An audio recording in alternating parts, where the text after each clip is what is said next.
Mga Kawan Stories, heto na. Marami nga po ngayon ang nagulat sa ginawang trade ni Rob Pelinka, and guess what? Panalo nga dito ang Lakers sa nasabing trade na magsisilbing rest back nila. Tara't pag-usapan natin yan at talakayin ng balitang bumalik na nga sa dating posisyon ang Memphis Grizzlies. Pero bago yan, please don't forget to hit the notification bell at mag-subscribe sa aking channel.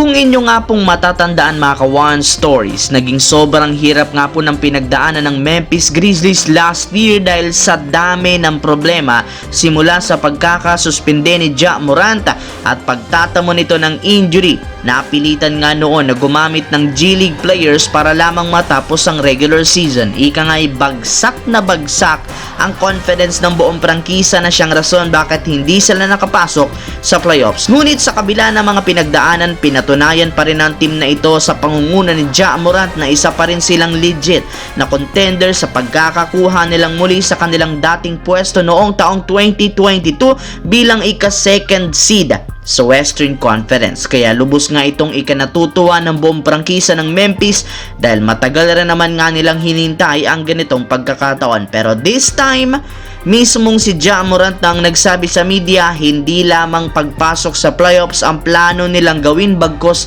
mas gusto nilang pagkakataon na umabot hanggang sa NBA Finals.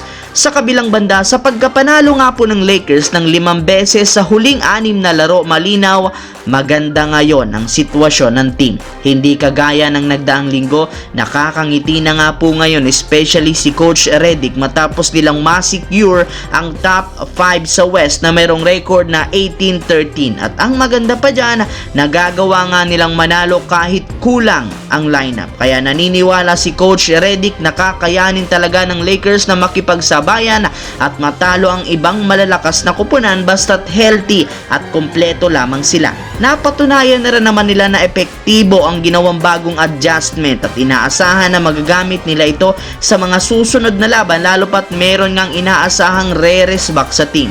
At ito, walang iba kundi si Jackson Hayes na expected na maglalaro na kontra sa Cleveland Cavaliers matapos ang ilang linggong pagre-recover dahil sa kanyang injury. Isa pa, na-trade na rin naman si D'Angelo ngayong araw kapalit si Dorian Finney-Smith. Upgraded version nga ito ni D'Angelo sa shooting at sa depensa.